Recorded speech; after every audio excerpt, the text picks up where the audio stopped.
If you believe it, you're gonna make it. Getting stronger by the day, you're invincible. If you believe it, you're gonna make it. Getting stronger by the day, you're invincible. Usesemncane kodwa ngifuna ukwenza imali.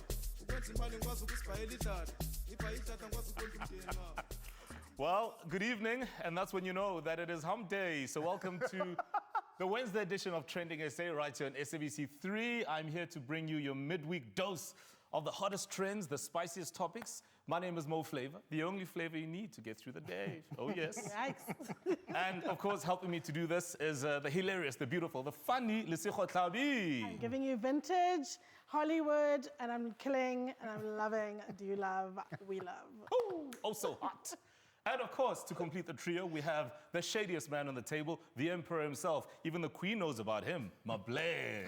She better know. She better know. I'm the only one left. She better know. Don't worry, Mablé, we're not going to kick you out of this situation here. You don't have to run to America or Australia or anywhere else. And on that note, it is time for Top Trends.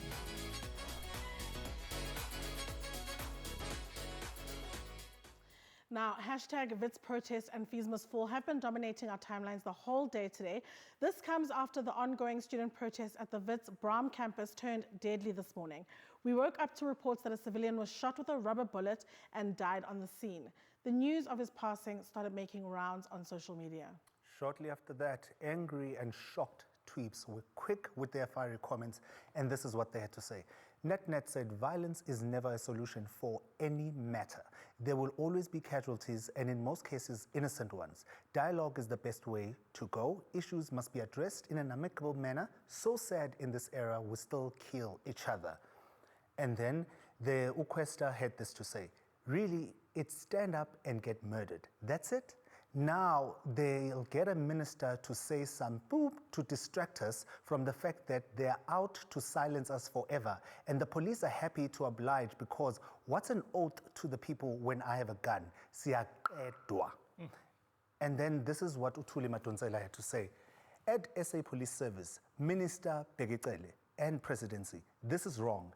Just the use of rubber bullets was wrong. Now this. And it's Human Rights Month. Please have an urgent intervention at the highest level to ensure rogue behavior does not discredit the state as a whole. You know, there's so much to be said about this, and I'm just thinking, with everything that's going to be said on this table, how do we find ourselves back here, where we are dealing with the same issues that we've been dealing with all these years? When you look at the issues of fees, when you look at the issue of students and the missing middle who can't afford to go back and register again for school because there is debt, and all these other issues. And we turn to the government and business and everyone else to try and resolve these issues. And then you have the protests, which I'm all for. And you know what I've noticed the reporting when it comes to the protest? It's like, you know, protest disrupting Empire Road, protest disrupting traffic. I love that disruption because somebody needs to listen. And if this is not enough, then I don't know what needs to happen for somebody to listen. Whoever's in power, Minister of Higher Education, the tertiary institutions? Yeah. Definitely. I saw these two tweets which got me thinking on my point. I'd love to bring them up. So at NDL Ndumi said, as a student journalist covering the protest that took place at the intersection of Wits Art Museum, I was shot by police in the leg. Her next tweet says, the policeman did not care who I was, whether I was walking by, whether I was a student or a student journalist. I could have been his child and he still just would have shot me. So for me, I personally think that, you know, when it comes to these protests, we look at them black and white. They treat them very differently. The police are very specific on how they treat black bodies, how they disregard black bodies, the violence that's meted out to black students. I mean, these are kind of kids, you know what I mean? And you've had beach protests, we've had multiple protests with white people, even shouting at the police, even attacking the police. And all they get is a couple of selfies and a pat on the back and get their laptop back. But when it comes to black people, I'm still so shocked that black lives don't matter in a black country. I agree with you, Lesego, and I had to experience it from both sides. I lived in the township, I've lived in the burbs, and I've seen how the police treat black bodies. It is shameful. It's almost as if Uguti, after apartheid, they hired all the police that were brutalizing black people, because that's exactly how our police behave. We see you at police stations, even if you want to go for an affidavit, we see these problems, how our police are treating us. But for it to sonke sabantu, treat us well. And we're not saying to go and brutalize white people the way that you're brutalizing black people. We're saying that we've seen that you can do your job properly. You can protect and serve. So please, guys, act right. Siyanicela.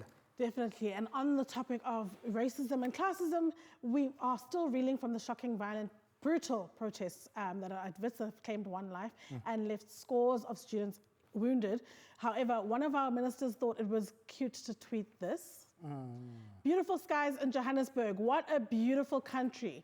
Now, obviously, this led to many reactions on the timeline. Lee Mathis says, no, you did not. If you had any decency as a finance minister, you'd be dealing with financing. Hashtag fees must fall instead of sky gazing. And if you didn't know that your government killed someone today during a Wits student protest, then you deserve to be inside those pilchard cans.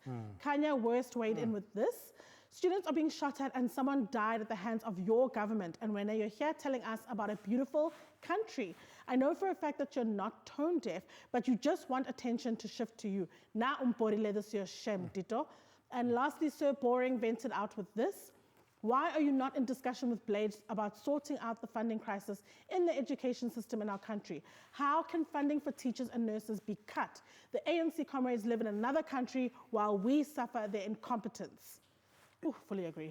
It's so sad how we are seeing how our politicians, and I'm not singling out a single party here, I'm talking about politics as a whole. We can see how they actually don't care. They actually used to hide it back then, but now they know Uguta, they've got us. They're going to be in parliament again. And that's why we see these kind of things that we are seeing right now. Yeah. I mean, Minister Mboweni, where's the compassion? Someone died today. How can it be a beautiful day in Johannesburg? I mean, how about some words of compassion, showing that you care, a bit of empathy for the students who are protesting today, with good reason, and for the loss of life? Is that too hard? And I also want to know, with the politicians, why is it that they have a short-term memory? I mean, not so long ago, they were the students who were marching. They were the students who were being brutalized by the police, and now they're complicit in allowing this to happen in 2021. Anyway, Animal guys, farm. Yeah, It's animal it farm really all is over every again. man for himself, and I can't believe that's from our leaders. Yeah. Guys, don't move. We still have more trends and topics coming your way. And then later, Vodacom is helping keep small businesses connected. You don't want to miss any of it. It's SA on 3, and we'll be back shortly.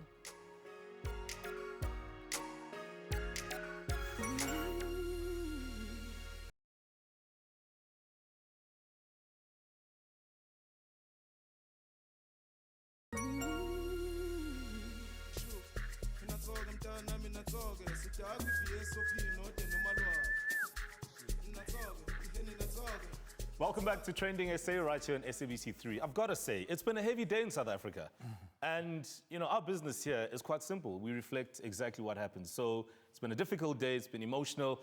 And as we go through this timeline, that is pretty much all we see. So hashtag Piers and hashtag Piers Morgan is a bully was trending worldwide. And we know that the Good Morning Britain host stormed off set of the morning show. This came after his co-host, Alex Beresford, big up to him, like many of us, called him out live on air about his continued rants over Meghan Markle and Prince Harry. And we've seen, just fast track to this moment, hashtag Piers Morgan trending again for different reasons, this time leaving his job as co-host on the morning show. Whether he quit, whether he was fired, whether he was drop-kicked into touch, well, it's a different story altogether. I think it was the latter. I think so. Anyway, this, of course, led to many reactions on social media, with Spider Hair weighing in on the exit with this tweet.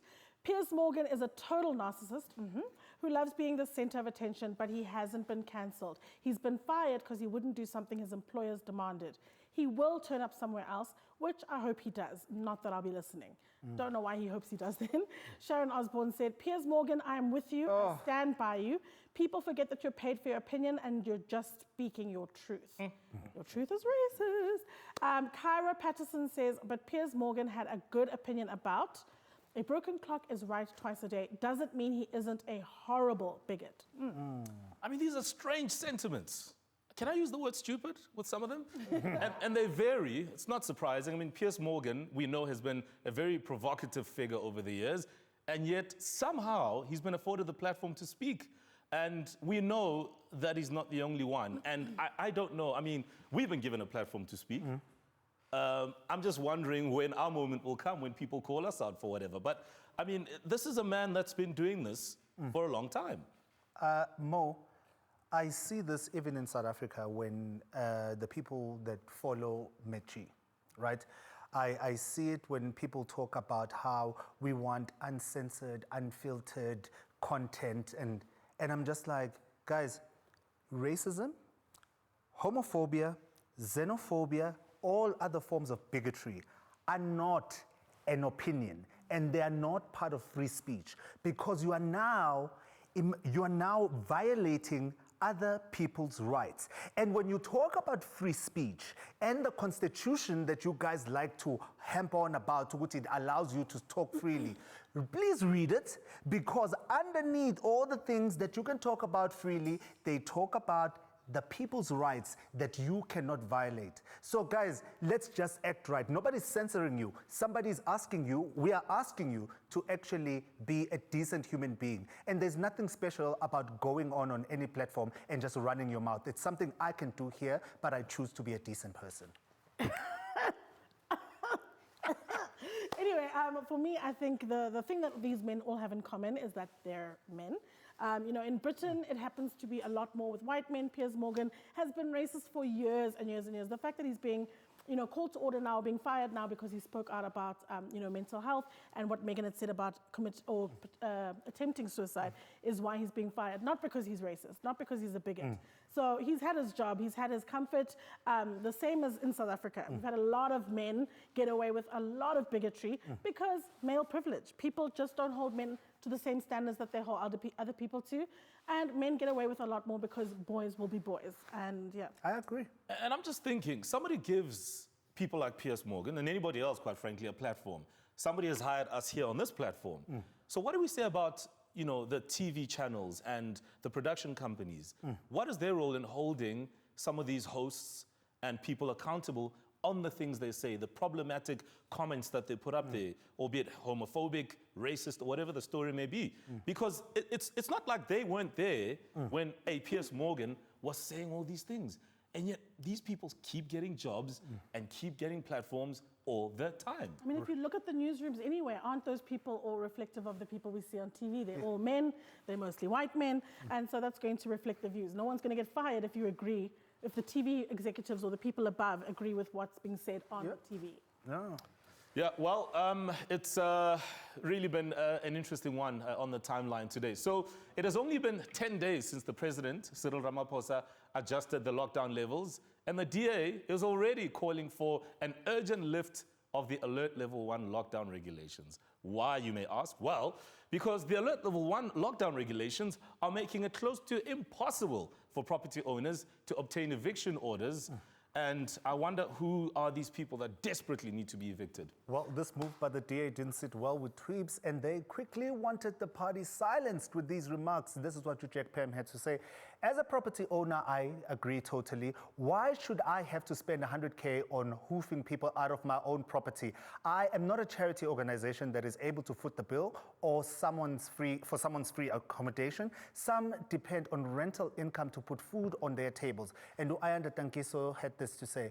We are still in a pandemic. People are losing their jobs at an alarming rate. Evictions only add to the financial stress exacerbated by COVID-19 in an already unequal society. This will affect poor people more than anything. Guys, what do you think about this situation? Because I've seen the DA over and over again making some of the most ludicrous demands, especially during lockdown. Do you guys remember at the beginning of lockdown, I think we were 2 months in, and they were saying that, no, this thing should not happen. And I don't understand, Guti, how do we have a political party in Africa that does not care about the well-beings of Africans? Maybe we should ship them off to Robben Island and give them that island, and they can run it. And I'm sure They'll all fit. They'll all fit in there. They just run it and care about business and whatever, and do it remotely, because this is literally getting out of hand. I think also for me, some of the DA's, restrictions or the things that they're fighting always have to do with classism, which in South Africa means racism. Right?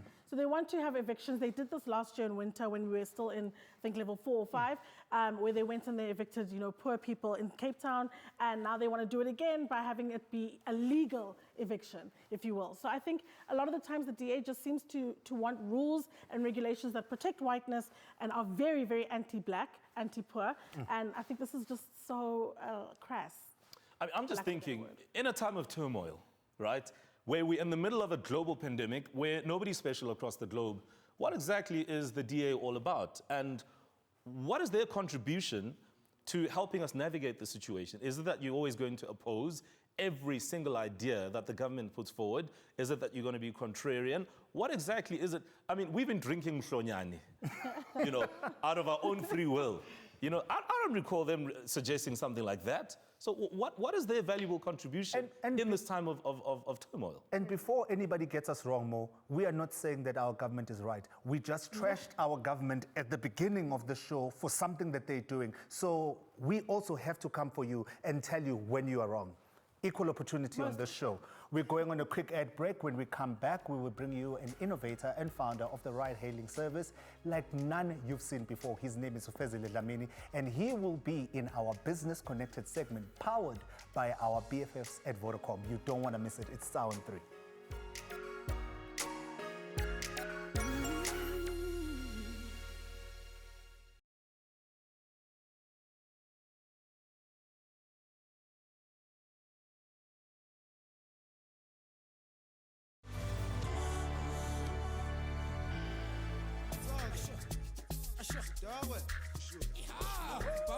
Let's go out after this, guys.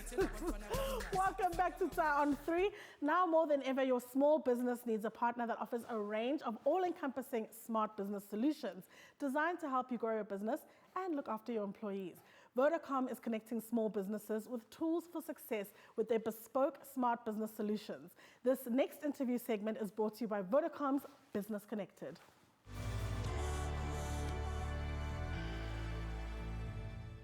So innovation is at the heart of creating or coming up with groundbreaking ideas for a business. And our guest tonight knows all too well how breaking into an industry or a market necessitates that you actually do things differently. Fezile Dhlamini is the founder of Green Scooter, the first electric motor tricycle for the African market. Wow, that's dope. And Green Scooter is poised to become a rival for all ride-hailing services. It is tipped to shake up conventional modes of small to medium distance trips. Help us welcome to the show founder, innovator, and strategic maverick, Fezile Dhlamini. Hi, Fezile. So many would argue that the current ride-hailing industry is saturated with options from your metered taxis to conventional modes of transport. So what is it about the current market that propelled you to come up with the Green Scooter model and business? It was looking at the unstable transportation system that we have in the country. It was looking at for a solution that is friendly to the environment. And it was also trying to create an overall ecosystem that will emancipate people who are actually self-starters. So, I mean, I would imagine that, when you're in any business, there are challenges. And I look at you, you are in the automotive industry. Goodness knows how much transformation there is there. You're a black man operating in this. Take us through some of the challenges that you had to navigate as a business, a young SME entrepreneur, and how they impacted you in what you do. Well, to get things rolling, I realized that being black and young is not actually an advantage in this country. It's actually a big disadvantage. So what I had to do is I went and I started another business, which is a marketing agency, which has literally been funding this business. So without me doing that, without taking the future in my own hands and being innovative in that manner to actually fund the overall business, I wouldn't be here. It's been 5 years strong, and I think I'm in the 20% of successful startups of which 80% fail. So at the heart of your business model is innovation in the technological space. As the Green Scooter is an electronic model, where do you want to take this business? What exactly is the next phase of your business? So the next phase of our business is finally establishing our automotive factory, where we're looking to manufacture about 3,000 vehicles. These are going to be all electric, empowering about 96 employees within the factory. We're looking to launch our e-services business by taking it further, which is Scooter Treats. Scooter Treats is the first company to literally take electric vehicles and put them in the township. And then by putting them in the township, we now, you guys, if you stay in Bryanston and or from Alex, we actually deliver using our electric vehicles. So that's what we've innovated. We're going to grow that even further. And, being born bred in Soweto, it's something that I'm very passionate about. So that's what I'm trying to push. And then lastly, it is taking further from a tech perspective. We've actually created some new designs of our vehicles. I can't wait to show them. We're about to disrupt, like really, really big, but I don't want to say too much. I love the idea of disruption because that's what change is all about, and that's what innovation is all about, isn't it? So Fezile, we wish you all the best, and we certainly hope that you will go out there and keep disrupting and changing the game. Thank you for having me. All right, there we go, Fezile. Brilliant ideas coming through. So whether you require fast, reliable internet for your business, marketing, or business funding, Vodacom Business is helping SMEs grow their business with their smart business solutions, keeping business connected.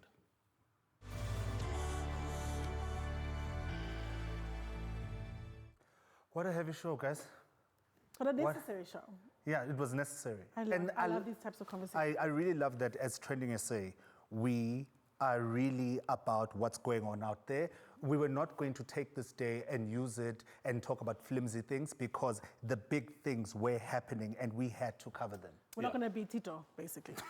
And also, I mean, let's be honest, right? There are many things happening, but there's also some great stories, right? And Fezile is certainly one of them. So in the midst of all the chaos, there are some inspirational stories.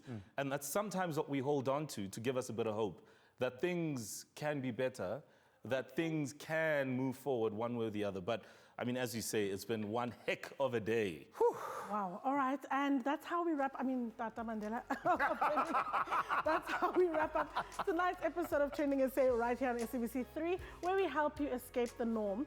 Join us again tomorrow when we give you more entertainment lowdown with the incredibly beautiful author Janine J. and Nawal Jafta joins us for some viral content fun. Mo has an exciting announcement. Mo?